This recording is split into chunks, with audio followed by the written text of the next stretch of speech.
Hello everyone. Today, as we start our discussion about our curse about contemporary world, let us try to find out why do we consume these foods? Why do we go to fast food such as Jollibee and McDo? Why do we subscribe on the subscriptions like, for example, Netflix, and why do we buy items on Mobile Legends or skin on Mobile Legends or items in Dota? Or have you ever asked yourself, why do you buy 100 bags of coffee or 2,000 bags of planner in Starbucks or patronize Apple products such as iPhone, iWatch, MacBook, and those tablets? Why do Chinky Pacquiao and Heart Evangelista spend millions just for a bicycle in a bag? This is because we are live in contemporary world. Contemporary world means that this is the modern world we are living, the current world that we are celebrating. As we discuss contemporary world, we better understand these topics. These two topics here are global age and globalization. What does it mean, global age? When we say global age, we try to see a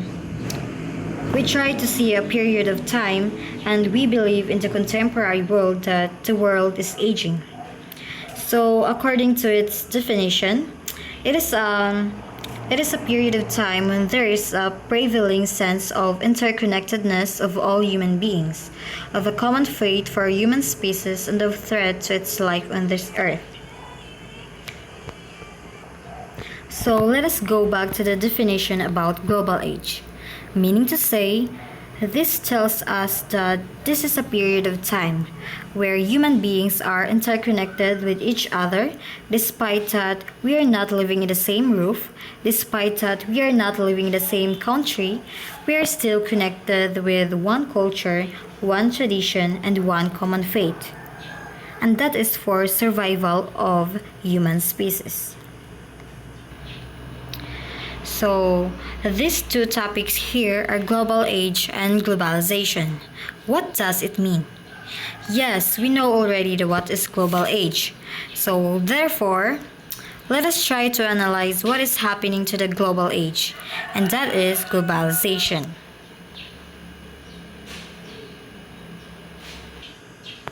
Since we all know that we are now currently experiencing the age which we call as the global age, therefore, we have to better understand what is happening during global age, and that is globalization, of which it is a process of interaction and integration among people, companies, and government of different nations. That's it. That's the first definition. Which, take note, it is a process, meaning to say it's a step-to-step process. You cannot jump from step 1 to step 5 while the others are left behind. Meaning to say, it goes along with the process. It goes along with specific steps in achieving globalization. And this process involves two things, the interaction and integration. Meaning to say, people, companies, and government interact with each other despite of their differences and similarities. They interact, and thus if their interaction is good or bad, they are now being integrated as one. And another definition is, it is a process of interaction and integration among the people, companies, and governments of different nations, a process of driven by international trade and investment and aided by information technology. When we discuss globalization, we discuss about economic globalization. In our succeeding discussion, you will learn that the main tool or the main drive of globalization is economic globalization. Part of it is international trade and investment, and aided with information technology, or the technology we are experiencing today. Another is It discusses here the process has its effects. We believe that all of the things we do on earth has effects, whether it is bad, good or bad, positive or negative, or advantage or disadvantage. So all of the things in earth has effects. So what are these effects? Effects on the environment, on culture, on political systems, on economic development and prosperity, and on human physical well-being in societies around the world. Take note, one of the effects on environment, a very good example of it is having climate change today. So in culture, we try to adapt different cultures, like for example the adaptation of us loving K-pop or loving Korean dramas and Korean pop music or pop culture or Korean culture today. So that's one of the example of globalization. And let us take note about what globalization is. So first, it is about liberalization and global integration of market. So take note that we discussed that one major drive of globalization is economics. And that's why we are trying to look into market system, meaning to say liberalization. When we are talking about liberalization, it talks about freedom to choose, freedom to have businesses. So that's it. That's globalization. So next is globalization is inevitable and irreversible. So when we are talking about inevitable and irreversible, meaning to say we cannot vanish globalization because globalization is here.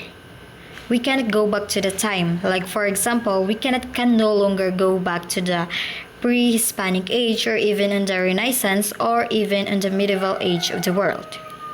We have to face globalization.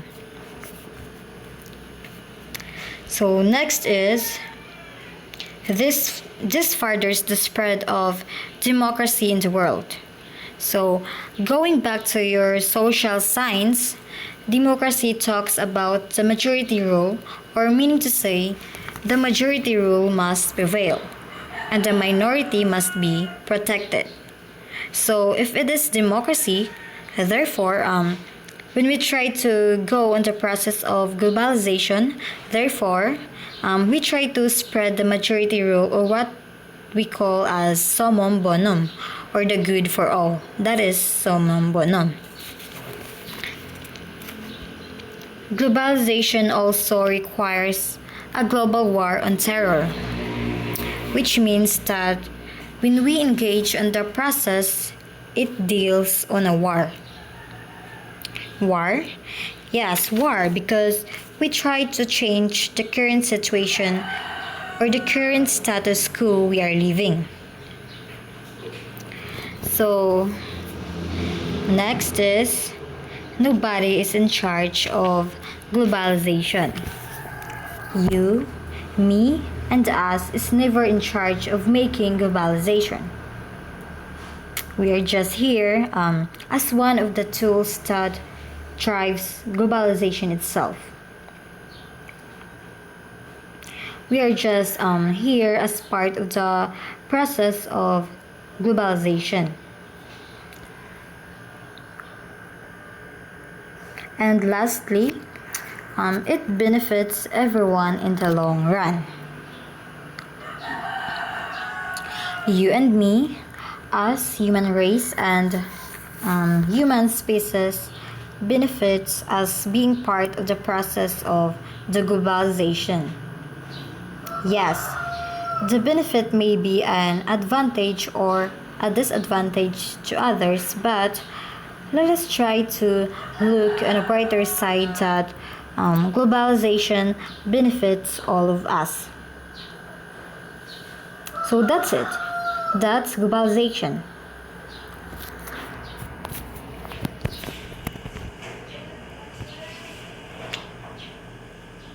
So I hope you have better understanding about globalization. So if you have questions or clarifications, feel free to ask on our next session. Thank you.